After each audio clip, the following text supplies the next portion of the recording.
Countdown to Decision 2024. This is a special edition of Top Story from NBC News Election Headquarters in New York. Here is Tom Llamas. And good evening. Thank you for joining us on this exciting night. We're just hours away from Election Day 2024, the highly anticipated moment capping off an unprecedented, chaotic, at times exhausting election cycle. And for those still undecided, it's down to the wire to make that critical decision. Right now, former President Trump and Vice President Harris are delivering their closing pitches, hoping to pick up voters in the 11th hour. And with less than a day to go, it's still a toss-up on who could take the White House. Let's take you out on the campaign trail. Join us here. The candidates packing their schedules to the very end. Harris spending her day making multiple stops in Pennsylvania, crucial swing state, as you know, with 19 electoral votes up for grabs. Trump started his day in Raleigh, North Carolina, spending the afternoon in Pennsylvania, and closing it out his campaign in Grand Rapids, Michigan. You can see the map here. They're actually crisscrossing each other. This is the former president today slamming his opponent. Kamala broke it, and I will fix it, and fast. 4 years of Kamala have delivered nothing but economic hell for American workers. You know that. Her inflation disaster has made life unaffordable. Now, this is interesting. Harris, on the other hand, with a last-minute shift to her strategy, no longer mentioning Trump by name. Momentum is on our side. Momentum is on our side. Can you feel it? We have momentum, right? And we have an opportunity in this election to finally turn the page on a decade of politics that have been driven by fear and division. We're done with that. Now, the race will likely come down to these 7 battleground states where the candidates have spent a majority of their time. You can see both candidates raking up their trips to the blue wall states. But look at North Carolina right here. We're pausing here because Trump has spent nearly double the number of visits there compared to Harris, and it's a state he has carried twice before. It was the only battleground state he won in 2020. An NBC average of approved polls in the battleground states showing it's still a coin toss this late in the game. I want to walk you through this. In Arizona, Trump plus 1.9. Georgia, about a percentage point for Trump. In Michigan, Harris 1.8. Nevada, Harris 0.3. North Carolina, Trump about a percentage point there. Pennsylvania, look at that, 0.3. And Wisconsin, Harris up 1.4. This is how close it is. The candidates within 2 points or less of each other. It's anyone's guess who will win. And a shocking poll out of Iowa that we want to show you as well that could turn the election on its head.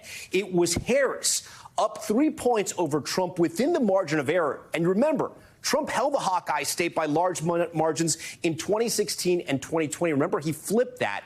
And for most of this election run-up, he also won 98 of the 99 counties in Iowa in the primary season this year. So what's driving the change there? Is this poll an outlier, or could it signal a shift in other states that we haven't seen yet in extensive polling? Something that hasn't changed much is what remains on top of the mind for voters. Look at it right here. Our final NBC News poll has Harris leading 20 points on abortion, while Trump still leads on inflation and the cost of living, up by 12 points.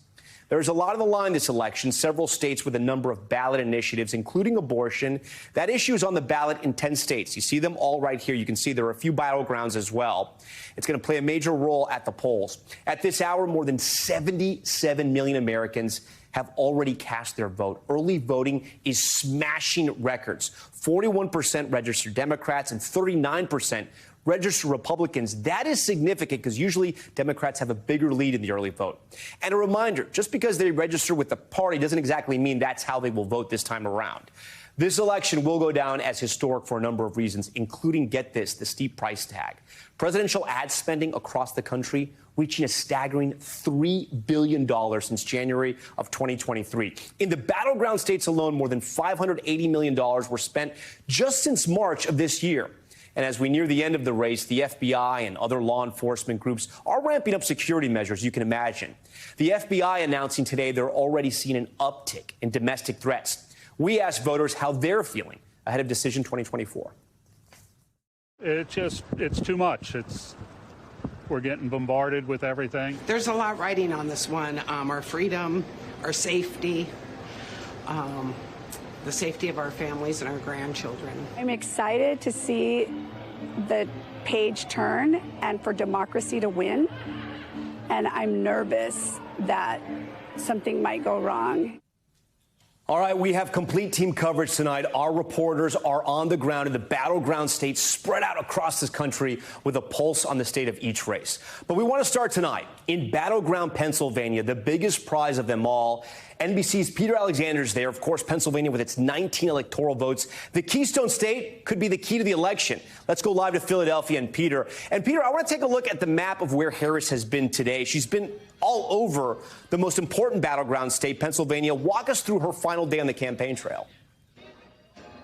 Yeah, 5 separate stops here over the course of this day, starting in Scranton, of course, President Biden's hometown. She went to Reading, to Allentown. She's going to wind up in Pittsburgh and ultimately here in Philadelphia, where there are already tens of thousands of people gathering. This is a big celebrity-studded, star-studded event.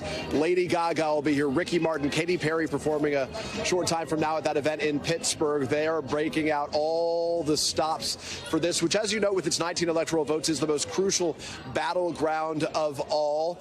And critically, this is a state where only twice in the last half century have these states, the blue wall states, done anything different. They usually are in lockstep together. They hope this will be a difference maker for her. That's even the language that Kamala Harris used earlier today when she was on the road, saying to the people of Pennsylvania that your state will make the difference.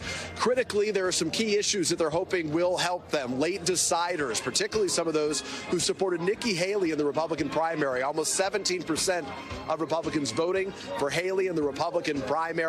In our conversations with senior campaign officials, they feel strongly that those late deciders widely are breaking for them right now, Tom. That could be the real thing to keep an eye on tomorrow. Peter, before you go, in her closing messages, Harris choosing not to use Trump's name. She essentially campaigned against him up until yesterday and today. What is the significance of that decision?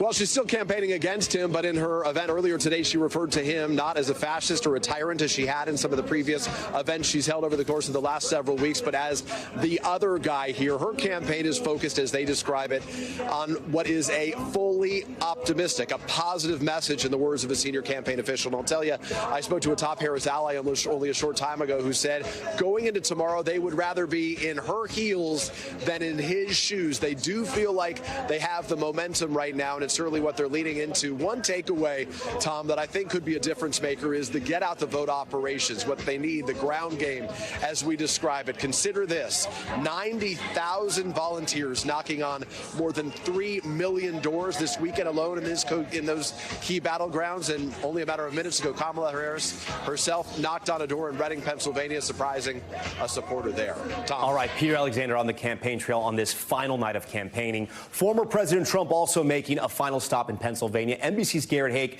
joins us tonight from Pittsburgh. Garrett, choosing to spend the final day Trump on the campaign trail in multiple states. We can see here on the map. Explain to us the reasoning for each of these stops. Well, Tom, it's a mix of political imperative and superstition for Donald Trump here. The first stop this morning in North Carolina, a battleground that has been Democrats' kind of white whale over the last couple of elections. The Trump campaign has been confident in their modeling, confident in early voting there, but troubled by the picture in western North Carolina, which was so devastated by Hurricane Helene, and by some of the demographic shifts in that state. They wanted to try to shore that up one last time this morning. Pennsylvania, as Peter just laid out, it's really the race it's really for all the marbles. Both campaigns see it as the most likely tipping point state. Trump campaigning in Reading, a place where he expects to do well, and here in Pittsburgh, a place where Joe Biden netted 150,000 votes 4 years ago. Donald Trump's not going to win this county. He's not going to win this city. But he needs to shrink those margins if he's going to win in Pennsylvania. And finally, he's going to appear in Grand Rapids tonight, another, toss-up area in a battleground state. But also, that's a place that Donald Trump's something superstitious about. He ended both of his last 2 campaigns in Grand Rapids in 2016 and 2020. He sees it as something of a good luck charm. Remember, you're talking about someone who believes he won both of those campaigns. Garrett, before you go, there was some reporting from our NBC News team that some of the Trump rallies weren't as full as they have been in the past. People weren't as excited, leaving earlier than usual. Are you seeing this as well, and can we draw anything from that? I've seen it in some places, Tom, and not in others. For example, I was in Michigan last Friday at an event in Warren, Michigan, where Trump had held an event at the exact same location a few weeks prior. The more recent event, half half as full as the first. Lots of folks leaving early. One of my colleagues reported a similar dynamic in North Carolina from over the weekend. But on that same Friday, he also had a huge rally in Milwaukee, Wisconsin, at the venue where he accepted the presidential nomination this summer.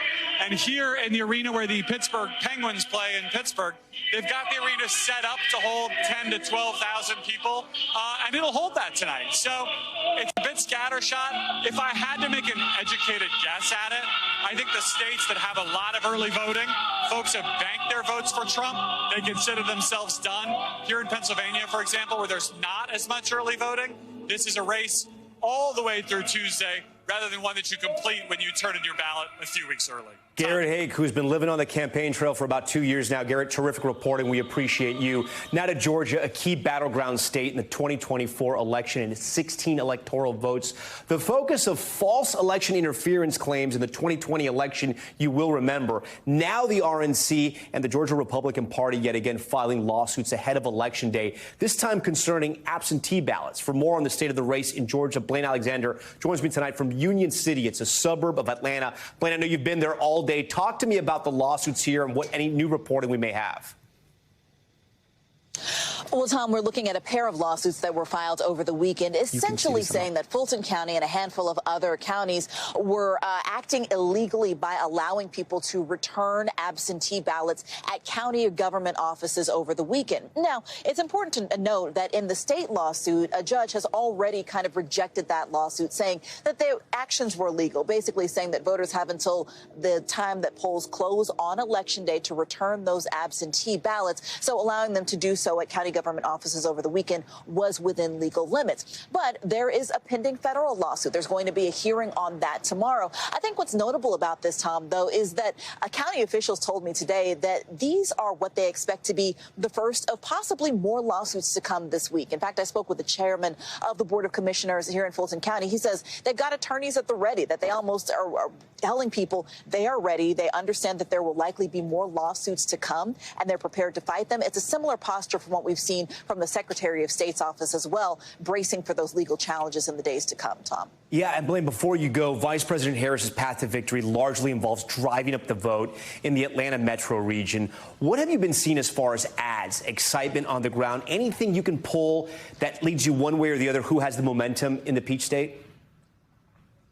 You know what? Metro Atlanta really has been the focus, and that's been something different that we've seen this time around from 2020, because this time around, both candidates, with a few exceptions in these closing days, really have been putting their focus on Metro Atlanta. So we're talking about those suburbs like Gwinnett County, Cobb County, the areas that really helped flip the state blue for Joe Biden back in 2020. Those used to be reliably red areas, certainly not anymore as the state has grown more diverse. So in recent days, we've seen Trump, Harris, their surrogates really kind of hammering out the get out and vote message in these areas specifically. Now, of course, for Vice President Harris, this is the key to her victory, those types of areas. For former President Trump, he's hoping to kind of dilute her support in those areas. And as for ads, Tom, we've seen them everywhere, and they are all over Georgia TV. Absolutely. Okay, Blaine Alexander in Georgia. Time to go to North Carolina, a state former President Trump has won twice and where he spent some of his final days on his campaign. The state, just like Georgia, 16 electoral votes.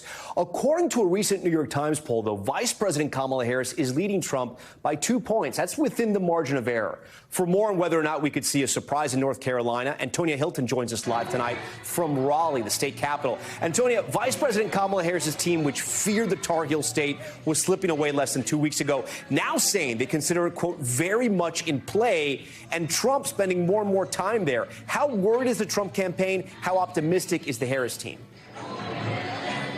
Look, I think the Trump campaign's mood is pretty evident just from the number of times they have come here and circled back again and again in just the last few days. What Democrats tell me is that tells them their internal data must have some flashing red lights in it.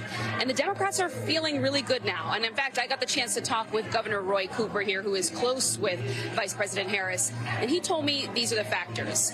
They have seen data in the last few days of early voting. The black communities in North Carolina Carolina are coming out strong, that the youth vote was finally coming out strong after the early period of early voting had Republicans coming out stronger first.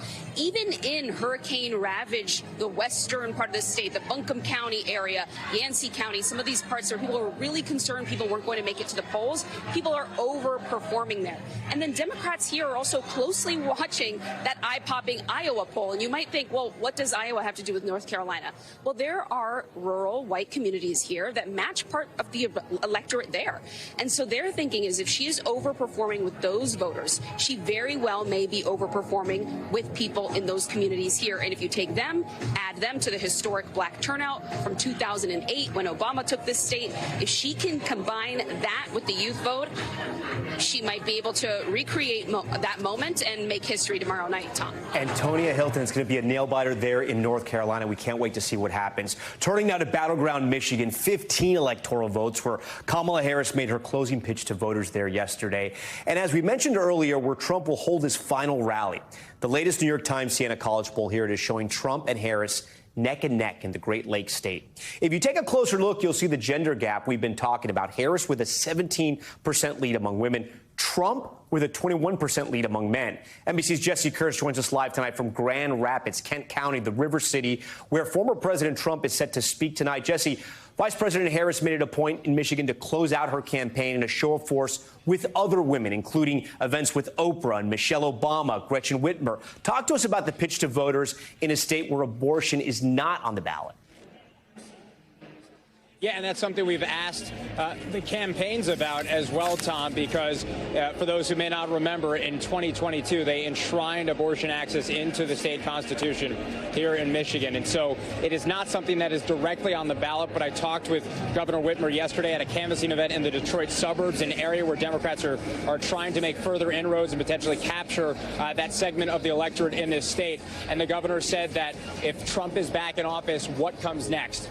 Where do we go with a potential federal abortion ban, something like that? And so those are the kinds of questions that Democrats want voters thinking about in this state where the issue is not directly on the ballot. So we will see if that can make a difference here in the state. And as you mentioned, both campaigns are making a strong final push here. This is going to be the former president's third time finishing a presidential campaign in this state, in the same city here in Grand Rapids and the western part of Michigan. He had his final event in 2016 here, his final event in 2020 here, and he wraps up his third and what is expected to be his final run for the White House here tonight. And this is a state he won by around 10,000 votes, as razor thin as you can imagine, in 2016 before Joe Biden was able to retake this for Democrats and reinstate it in the so-called blue wall with these Midwestern states. So we will see what happens in the next 24 hours or so. A couple things to note, Tom. There are any number of issues, constituencies up for grabs here. Something that we're going to be watching closely, the Arab American vote. In the Democratic primary, around 100,000 people voted uncommitted, voicing protest against President Joe Biden for his administration's handling of the war in Gaza. Jill Stein, a third-party candidate, is making a concerted effort to draw support from that community. She is going to be in Dearborn, Michigan, we are told, tomorrow night, which is a huge concentration for that community for her election night event. That is going to be in Dearborn, Michigan tomorrow night. So that's something to watch. Can that be a factor, or does it pull away from both of those campaigns, among many things that we'll be watching in this state? Tom, back to you. Jesse Kirsch, we appreciate you. We want to move just a little west, right next door, another key Midwest battleground there in the blue wall that Jesse was talking about, Wisconsin. And of course, it's 10 electoral votes. It's a state that Joe Biden narrowly flipped in 2020 after Trump won there in 2016. Both time, the margin of difference about 20,000 votes. Polls show the race there tightening, though still within the margin of error. This is nearly 1.5 million voters have already cast or mailed in their ballots in the state, out of about 3.6 million registered voters statewide.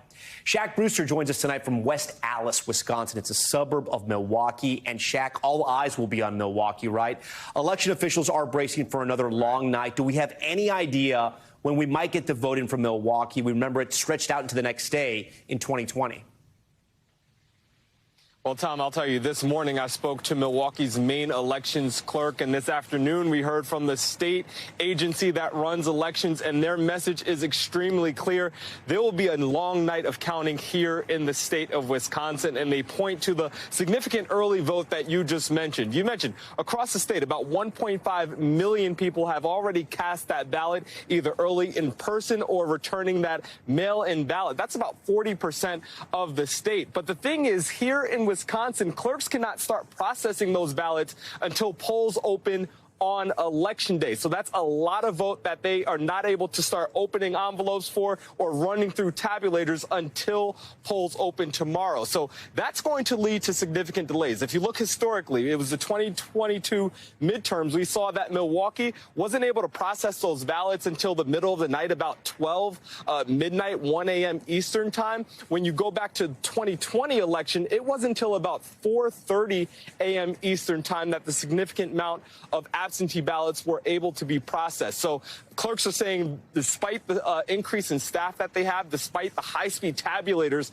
that they have, it's going to take some time to get that ballot and get those votes out and to get that vote counted, Tom. Yeah, Wisconsin and Milwaukee, we're going to have to be patient. Okay, next over to Iowa. Yes, we know it's not technically considered a battleground, but as we mentioned at the top of the hour, one that could be in play tomorrow night. The Des Moines Register poll shows Harris with a 3-point advantage over Trump. That's within the margin of error. That particular poll has proven accurate in the past. Take a look at this.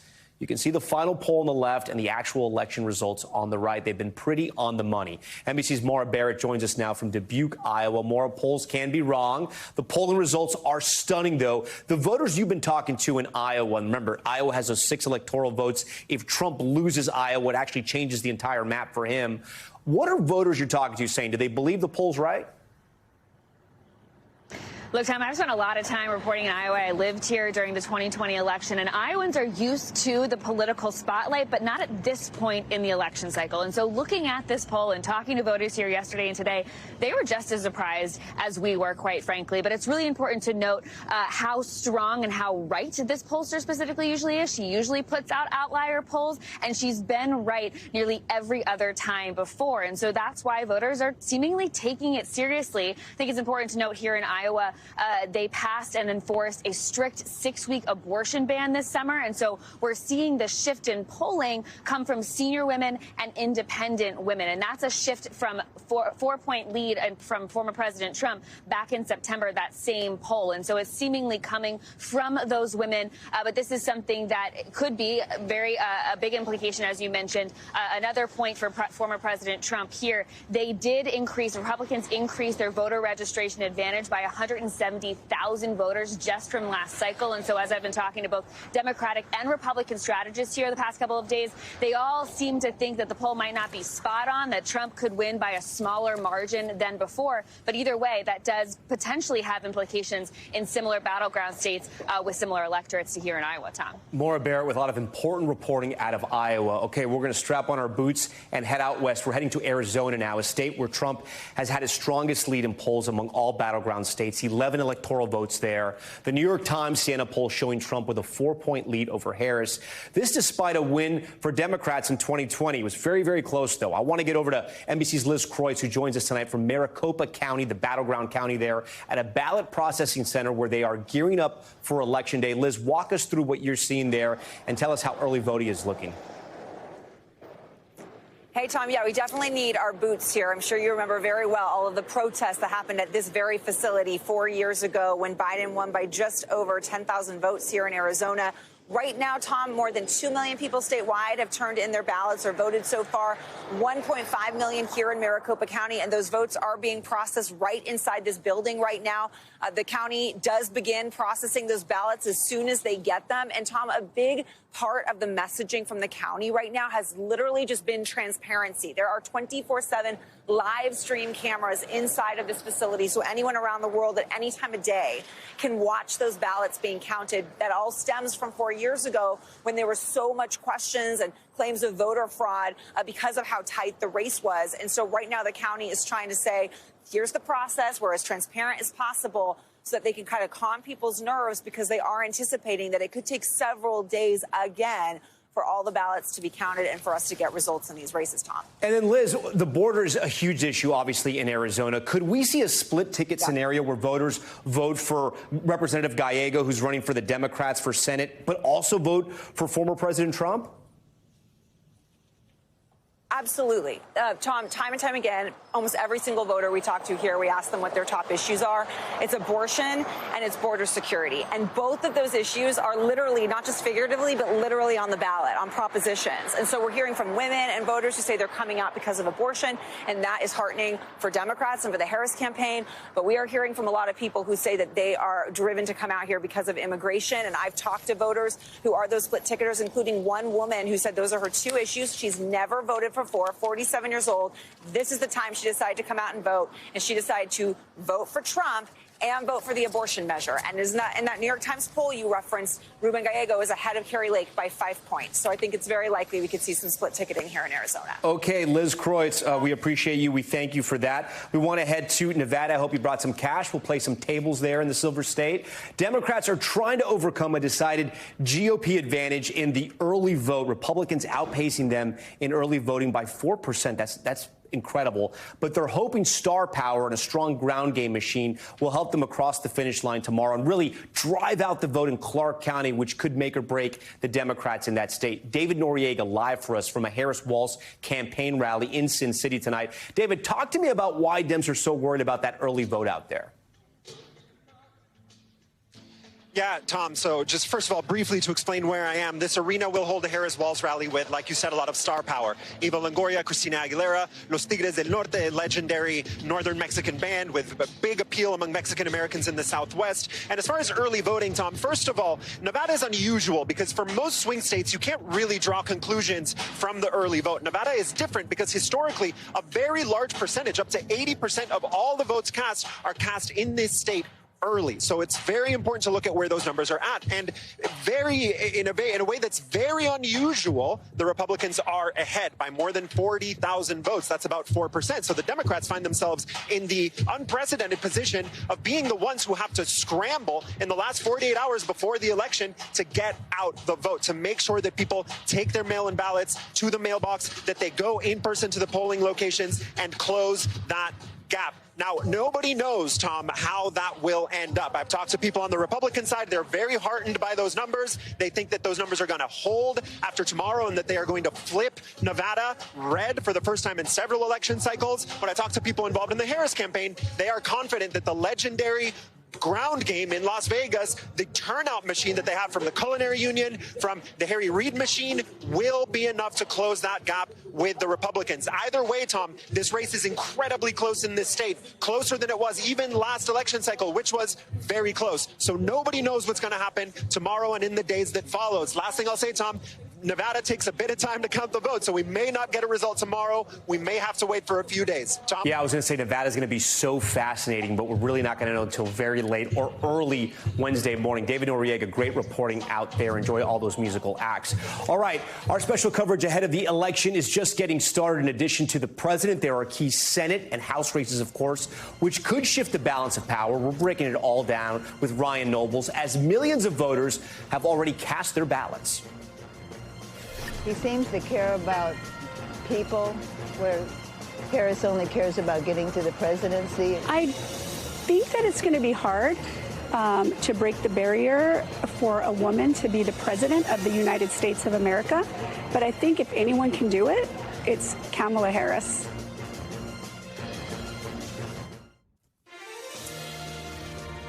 All right, welcome back to a special edition of Top Story. The countdown to the 2024 election is now just hours away. Tomorrow, voters will decide the balance of power in Congress with dozens of Senate seats and every seat of the House of Representatives up for grabs. I want to bring in Ryan Nobles, who covers Capitol Hill for us. He's going to break it down for us. Ryan, let's start in the Senate, right?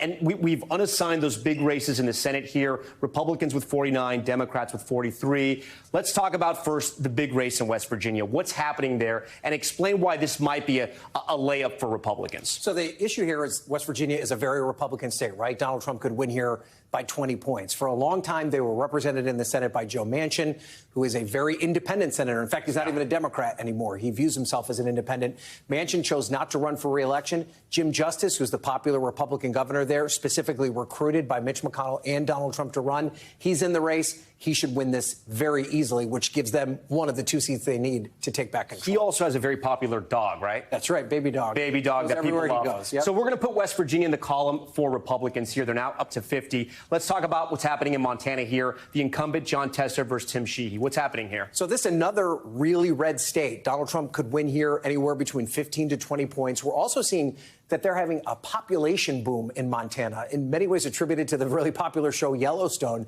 And many of the people that are moving to this state are actually Republicans. And Tim Sheehy's actually one of them. He is a rich businessman who moved to Montana about 15 years ago. He is a prize recruit by Republicans, a former Navy SEAL, run a very competitive race. And most polls show him ahead of Jon Tester, in some cases outside the margin of error. And the spending in this race has been wild, right? Tell our viewers. Oh, yeah. I mean, hundreds of millions of dollars for a state that isn't that big of a media market. If you go to Montana, and I've been there twice now over the past year, you literally cannot turn on the television, look at your phone for even a few seconds without seeing an ad. So we put Montana in the Republican columns. Walk me through the math here. I don't understand. Where do Democrats see they could get the majority in the Senate? So this is why everyone is really bullish on the Republicans taking control of the Senate, just because of where the battlegrounds are here. And this really means at this stage of the game, if there's any way for Democrats to hold on to control of the Senate, they basically have to run the table in the blue wall. That means they've got to pick up Ohio, Pennsylvania, Wisconsin, Michigan, also Arizona and Nevada. Their only other hope under this scenario. Let me give you all these states to see what happens. And again, these are competitive races, right, Ryan? These aren't layups. They could lose any of these, right? So we're still at 49-51. What's the other seat they see that they could pick off? So we have to go to Texas to make that happen. And you notice that we've already started with Texas as kind of... Yeah, we have to go down here. We assume that was a state that Republicans would win. Yeah. But Colin Allred, who is the insurgent candidate there, Democratic congressman running against Ted Cruz there, has run a very competitive race. Many view that race within the margin of error right now. Talk about a race where hundreds of millions of dollars have been spent. Texas is one of them. So the scenario for Democrats would be they lose Montana and they lose West Virginia, but they pick up Texas and Kamala Harris wins. 50-50, they still control the Senate. Okay, let's talk about the House races here and what's going on in the House.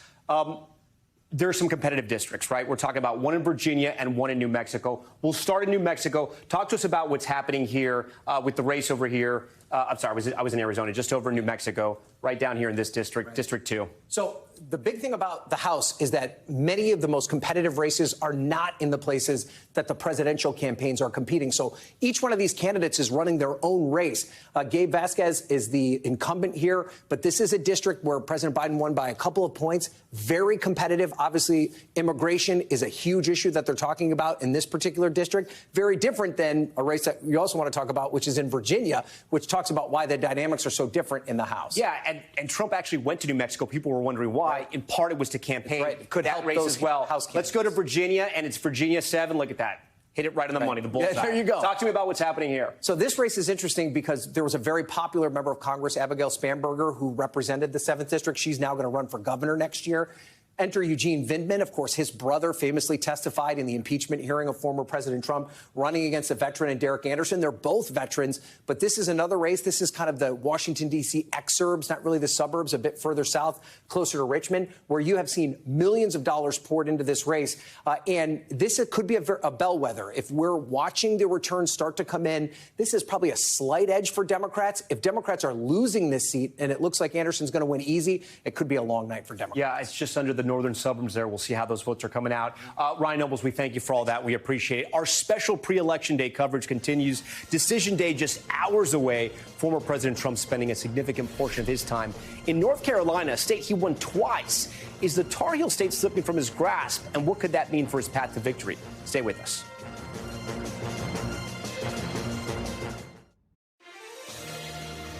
We proudly voted for the first woman president, Kamala Harris. When he was in office before, he actually did things that changed positively for the economy we live in. Okay, those were some early voters in the key battleground state of Michigan. With less than 24 hours before the first polls close on Election Day, we are back with the view from the campaigns. I want to bring in Democratic Representative from Georgia, Nikema Williams. Representative, thank you so much for joining us. We really do appreciate it. Vice President Harris is all in on Pennsylvania today. Just moments ago, we got video of her knocking on doors and greeting voters, which was quite a moment, I'm sure, for those voters.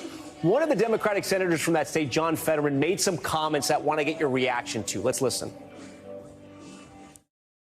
And I've been saying this, whether it was Biden or then became Harris, I said it's going to be very close. And Trump definitely has a connection with voters here in Pennsylvania, and that's why it's going to be close. But there's a lot of tremendous amount of energy for Harris as well, too. You know, Fetterman has made it a point to say that Trump has this connection with Pennsylvania voters. Not only in that interview, he also repeated it in the New York Times Magazine. Has Vice President Harris made the case with the voters she'll need to pull off a win in the Keystone State? Well, I know what is happening here in battleground Georgia, and what we're seeing is excitement on the ground. We're feeling the energy. We saw it in our historic voter turnout in early voting, and what we know is that we always knew this would be a close race. So we have to keep talking to every voter. Polls open at 7 a.m. here in battleground Georgia and close at 7 p.m., and we're going to continue having those conversations. I will be up bright and early. I'm here tonight in Park Tavern in Midtown Atlanta talking to voters tonight, but we understand that this was always a close race and that the vice president was the underdog. But she has shown that when voters show up and see the options on the ballot, they choose her time and time again. And we have to keep that momentum going until the last voter has cast their vote tomorrow. I'm excited. I can't wait to see the results as they come in tomorrow night because I feel the energy, and I know that voters understand that there is only one candidate on the ballot who is not fighting for themselves and their billionaire friends, and that's Kamala Harris. She's fighting for all Americans, not Democrats, not Republicans, but all of us. And that's what I'm looking forward to seeing, a new way forward with Kamala Harris as our next president. Talk to me about early voting there in Georgia. You worried at all about what seems to be excitement on the Republican side as well, not only in Georgia, but in other states like Nevada as well. Has that surprised you? Because usually Democrats own that early vote. What we've seen is also a 56% turnout in women voters. And so I'm excited about that because we understand that reproductive freedoms are on the ballot. And while this issue transcends gender lines and partisan lines, we know that more women are turning out to vote because our freedoms are on the ballot. Donald Trump bragged about overturning Roe v. Wade, and Kamala Harris will restore our reproductive freedoms. That's what I'm hearing and feeling on the ground here in battleground Georgia. And we've seen it in states across the country. When reproductive freedom is on the ballot, voters are choosing to stand up for their freedom, and Kamala Harris is the only candidate standing up for our freedoms. So I won't read too much into where those votes are coming from, because when you go into that ballot box, your vote is secret. Yeah. And we even have our former lieutenant governor, a Republican, who is out on the campaign trail stopping for Kamala Harris. And I've seen a lot of turnout in his area of the state up in Forsyth County. So I don't know who those votes are turning out for just because you're in a red area of the state. Congresswoman, I want to ask you about... So we know that we have votes on every side. I hear you. Congresswoman, I want to ask you about something Vice President Harris said when she was asked about her vote, right? She voted by mail and was asked about how she filled out her ballot in California. I want to play sound of that, but I want to set up the soundbite before we roll that. She was basically asked about Proposition 36, which is a ballot initiative that would impose tougher sentences on people convicted of retail theft and drug crimes. Here's the question and the answer. Madam Vice President, have you returned the ballot to California, and how did you vote on Prop 36? So my ballot is on its way to California, and I'm going to trust the system that it will arrive there. And I am not going to talk about the vote on that because, honestly, it's the Sunday before the election, and I don't intend to create an endorsement one way or another around it. So, but I did vote. Congresswoman, I got to be honest with you. I don't understand that at all. She's running to be president, and she doesn't want to tell the public how she's voting? Explain that to me. Well, Kamala Harris has been clear all along that she's going to be a president for all the people. She is not looking to dig into the division of Donald Trump and how he continues to lead this country. Regardless of which side of the issue you might have landed on as a Californian on this proposition, Kamala Harris will still fight for you. And so she didn't want to weigh into any division that might divide our country as we're moving into Election Day, where she is looking to unite our country. So I understand where she's coming from. It wasn't on my ballot here in Georgia. We had our own ballot initiatives, but what we know is that when Kamala Harris is in office, she's going to represent all of us, regardless of which side of any issue you stand on. She'll be a president for all Americans. Congresswoman Nikema Williams, we thank you so much for joining Top Story, and we thank you for your time on a busy pre-election night. And for the latest on the Trump campaign, I want to bring in Bryan Lanza, senior advisor to the Trump campaign. We thank you so much, Bryan, for joining us tonight. Former President Trump held a rally in North Carolina this morning, following 3 rallies in the Tar Heel State over the weekend. Is the campaign getting a little nervous about North Carolina? That was the only battleground state you guys won in 2020. Are the poll numbers scaring you a little bit? First of all, thank you for having me. No, listen, there's only 2 ways to run in a political campaign. You're either running hard or you're running scared. And this campaign, the Trump campaign, makes a decision to run hard. And what does that mean? That means visiting North Carolina. That means visiting Arizona. Heck, that even means going to Florida or New York. I mean, we're having a campaign all over the country, but we're also in the key swing states. And, you know, we're very optimistic about the information we see coming out of the early vote in North Carolina, in Georgia, Nevada, and Arizona. So, no, you know, we're running hard, and the other side is running scared. And I do want to sort of go back to what the Congresswoman said about Kamala Harris and the proposition. Let's be clear, not voting for that proposition, not disclosing what it is just highlighting the fact that Kamala Harris is pro-crime. Even the liberal governor of California, Gavin Newsom, recognizes that crime is at a dangerous level in California, and he's taken the position to get behind this ballot initiative and convince Californians that crime is out of control, and this is the next step to fix it. Kamala Harris failed the leadership test once again just now to say California is unsafe, and Democrats have found a solution, and she doesn't want to get behind it. Yeah, Bryan, I don't think you can say a candidate is pro-crime unless they are officially a criminal running on like a mafia ticket. So I just want to correct you on that there. Let's talk about the Iowa poll. Hold on, Bryan. Let's just stick to the facts here. Let's talk about the Iowa poll. It came out over the weekend, showing Vice President Harris in the lead in the Hawkeye State. It contributed largely to a surge in women voters. The poll's considered pretty on the money, right? It's been on the money for President Trump when he's won in Iowa. Is the campaign in trouble there, or do you think this is an outlier? No, well, let me correct you. It hasn't always been with Iowa. Let's remember in 2016, just before the Iowa caucuses, it had President Trump. The same poll had President Trump winning by 10 points in Iowa. And Cruz won, right? And Cruz won. So, I mean, you have to be factually accurate. So sometimes they get it right and sometimes they get it wrong. The bottom line is I tend to think they got it wrong on this one. We've never seen anywhere in any of the data where Kamala Harris is winning white males over 65. It just doesn't exist in any of the data except in Ann's poll. So I'm a little bit confused. She's a woman who out of 20 times she'll poll and get it right 19, and this appears to be the one wrong that she gets out. It's an outlier, and we're just moving on because nobody believes Iowa's. I've talked to people in Iowa. Nobody believes Iowa's a threat. It's going to fall under President Trump. Bryan, you know, the Harris campaign is touting a superior ground game in some of the battleground states. We were hearing at the top of the broadcast, I don't know if you heard it, especially in a place like Pennsylvania. The Trump campaign has won campaigns, and they've won, obviously, the presidency in 2016, and they were criticized for their lack of ground game, but they made up with it with the enthusiasm and the electricity of their voters. What do you think is going to happen in 2024? Did the Democrats outmaneuver you in the battleground states when it came to that ground game? No, listen, you got to look at the data. Let's look at Pennsylvania directly. Pennsylvania, Republicans has made up a 20-point edge on early votes. What does that mean? That means the Democrat Party is down significantly on their early vote throughout Pennsylvania. They're out significantly with the African-American vote. President Trump is up with the African-American vote. So if you look at Pennsylvania, I'm not going to surrender anything. You know, they did not outwork us. We're outworking them as well, and you can see in the results of their early vote. You know, Democrats usually win the early vote, or they carry the early vote 3-1. They're far below that number now. And that's because of our ground brigade effort. That's because of our superior message. And that, more importantly, that's because the voters see President Trump as the change agent, and they want to change from the last 4 years. There's 2 outcomes, right? You either win this thing or you lose this thing. If you lose this thing, do you think former President Trump will peacefully concede that he lost the election?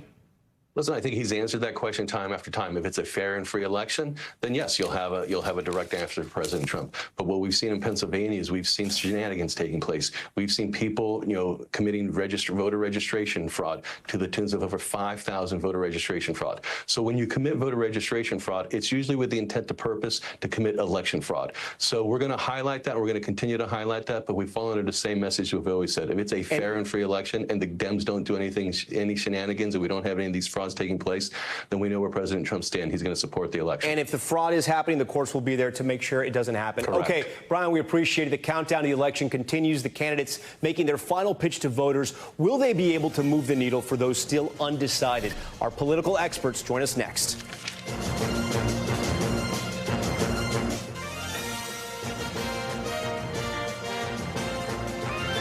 We are back now with our countdown to Election Day. I want to bring in our political pros tonight. Carlos Curbelo, he's a former Republican congressman of Florida and an NBC News political analyst, a good friend at Top Story. Julian Castro, he's the former Housing and Urban Development Secretary during the Obama administration and an NBC News contributor. Scott Taylor, he's a former Republican congressman from the state of Virginia. And Julie Roginski, she's a Democratic strat and author of the Salty Politics newsletter. We thank you all for joining us tonight on Election Eve. So, Julie, don't get salty tonight. But I do want to start with you. Why do you think Vice President Harris has decided not to say President Trump's name in these final days? I think she's looking forward. I think she's trying to make the point that this is about the future. The election is about her and her plans for the future. As she always says, we're not going back. Talking about him would be talking about the past. She wants to say that she's going forward with her plans for the country, and that's what she wants to focus on. I want to show our viewers a map of where the candidates have been. We've been showing this throughout the broadcast over the last few days here. Now, you guys can look up closely here. This is Harris, Trump, and both of them over the last final days, the last 3 days here. Carlos, so Trump keeps coming back to North Carolina. He adds extra stops there. This was the only battleground state he won in 2020. What do you think is going on there? What do you think they see in their internal polling? Well, Tom, clearly they're nervous about North Carolina. And Donald Trump at one of his rallies kind of confessed, oh, I came back here because I looked at the numbers and he himself said he was worried. So they're worried about that. Harris is worried about Pennsylvania. We know that African-American turnout hasn't been what it's been in the past. And in Philadelphia, that's critical for her if she's going to carry that state. So you can really see where they're going on offense, Harris in North Carolina and Donald Trump in Pennsylvania, and they're both worried about those states as well. Let's put up an average of the battleground polls for our viewers here. They can see where the race stands right now, at least according to an average of the polls. Guys, look, this is so close here. Julian, you're somebody who knows politics inside and out. You've won local races, bigger races. What do you see here? I mean, do you see anything? I mean, can you draw anything from this or no? Does anything scare you? Does anything get you excited for Democrats? I mean, they're so close, Tom, that I don't think anybody can reasonably say with a ton of confidence that they know what's going to happen. If we take those numbers at face value, though, I think that's encouraging for Kamala Harris. Her clearest path is Pennsylvania, Michigan, and Wisconsin. If she can lock down those three states, it's over. And in most of the polling averages, she's either just a little bit above, a little bit ahead, or right there tied. We live in a news cycle where things come and then they're gone and they're forgotten and things happen real fast. With the issue over Puerto Rico and Pennsylvania, do you think it makes a difference in that Lehigh Valley and those swing counties in Pennsylvania? You better believe it does. Yeah, I think especially for the Puerto Rican community. I mean, that's a community that has a strong sense of identity that's born through generations of, I think, feeling shafted in many ways by the mainland. And even more recently, when Trump went down there and threw paper towels at the people during Hurricane Maria. So there was already a built-in base, I think, of wondering what their place was and how the Republican Party has felt about them and not feeling good about Trump. Probably because of his economy message, it started to move some people over to consider him that maybe hadn't before. That comedian's comment in Madison Square Garden, I think, tilted the balance back toward how they felt about him before. And I think generally turned a lot more Americans off because it reminded them of the hate and the divisiveness. That's why he got rejected 4 years ago. Scott, if I'm a Democrat and I'm looking at those early voting numbers, I'm getting nervous, right? Because Republicans are turning out in a way they never have before. What does that tell you? Well, I mean, there's no question that they're not turning out like the Democrats thought they were, and there's concern, and you hear it from Democrat strategists as well. And Republicans are energized and motivated. Even in my state of Virginia, of course, the early voting numbers for Republicans is significant. So, I mean, listen, Julian, I think he's correct that no one can speak with the utmost confidence about the polls and looking at the numbers that you showed, saying, hey, they're going to win or not win. But I take the opposite side here, and I think that actually bodes well for the president, both in early voting numbers that have turned out, but also in states like Michigan, how close it is, where she's clearly lagging behind Biden 4 years ago, and in places in the Arab community, for example, in Michigan, where I think President Trump has really made some serious inroads. Yeah, Julie, I got to ask you, how do you think abortion and the right to abortion access plays in this race? Because I think if people think most of the country goes and votes the pocketbook, maybe Republicans win. But if women, suburban women, turn out, even senior women, like we were seeing in this Iowa poll, and abortion is top of mind, it's going to be a big night for Harris. Let me just say this as the woman on this panel. It is an economic issue. I don't think people understand that for a lot of women, for most women, reproductive health is a financial issue. It's not that somebody just wants to go out there and get an abortion. It's the question of being able to afford a family at a time when you want to have a family. And most importantly, if you are in the midst of really wanting to be a mother, as so many people do, and God forbid something really bad happens to you and you can't carry that baby to term, there are doctors standing over you in places like Texas, which you know, Julian, where people can't do anything to help you. They know how to help you. These doctors are trained to help you, but they can't help you because they're not allowed to, because they may go to prison.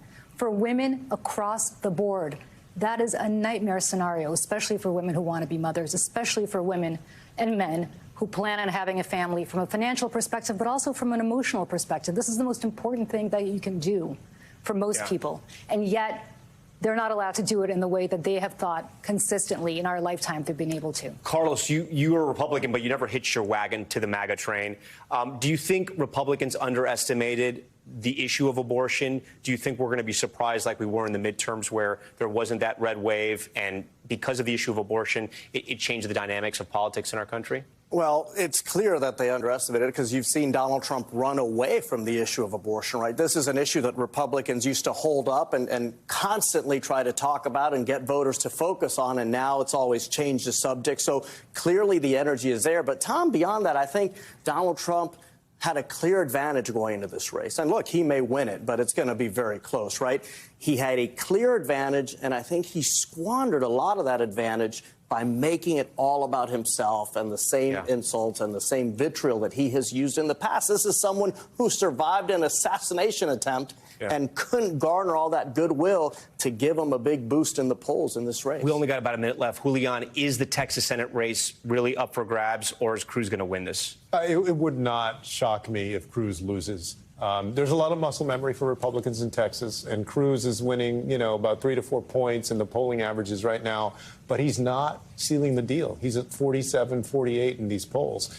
And I think that Colin Allred has done a very good job of positioning himself as an acceptable alternative for a lot of people that may vote for Trump, but are going to either skip it or vote against Cruz. 2016, Trump came within 4 points in Virginia. He got blown out 4 years later. Is there any chance there? It was one of his last stops was in Virginia. There's definitely a chance. I mean, it will be tough. But if he wins Virginia, he's absolutely going to be the next president of the United States. Where do you see that happening? Is it in the swing districts in Virginia Beach? Do you think they peel away some support in the northern suburbs? How do you win Virginia for a Republican? Actually, northern suburbs. I mean, we have about 250, 300,000 Muslims in Virginia, which I think he's made significant inroads with, Latinos as well in northern Virginia. And certainly if he has a very high turnout in southern Virginia, which I think he will. Julie, Scott, Julian, Carlos, we thank you for this great conversation on the eve of a big election. When we come back, a sneak peek at how NBC will be bringing you the election results all night tomorrow as America picks the next president. Stay with us. Welcome back to Top Story as we continue the final election countdown. Where I'm standing right now might look a little bit different than what you're used to seeing here on Top Story. This is something our creative and operations team has worked tirelessly on. A new and immersive election set integrated seamlessly right into our 4th floor newsroom here in New York. They've upgraded what was a small enclosed studio space with new features and technology, like this new data wall right here behind me. This will show you the latest vote tallies, who's up, who's down, along with being a big way to monitor candidates are our team of reporters spread out across battleground states and the cities where we're going to be watching the close votes come in. And of course, much of the story will remain at the local level, where throughout the night you'll be guiding you through the data and the storylines here on the big board. I'm going to show you the big overarching pass to 270 for the candidates, right? This feature right here may look a little familiar to you. When we hit 2024, you can see the states that are colored in here and those 7 battleground states. And as we get new data throughout the night, we're going to be able to dig in county by county on a big battleground state like, say, Pennsylvania. We'll take you into those counties, places like Philadelphia, Montgomery County, Delco County, where the election could be decided. And of course, at the center of all of this, our own home field advantage, Rockefeller Center lit up red, white, and blue, and the backdrop behind this beautiful anchor desk here. That's where nonstop coverage of both NBC News Now and the mothership will be led by Lester Holt, Savannah Guthrie. They'll bring you the latest calls from the NBC News decision desk, making sure we get it right throughout the night. We thank you so much for watching Top Story. We are so excited about our election night coverage starting tomorrow. Hallie Jackson and I will come on when the first wave of exit polls come on at 5 p.m., and then we'll join Lester and Savannah, Kristen Welker, and Chuck Todd at 6:30 with all the results as they happen throughout the night. Stay right here, though. There's more news on the way. Thanks for watching. Stay updated about breaking news and top stories on the NBC News app or follow us on social media.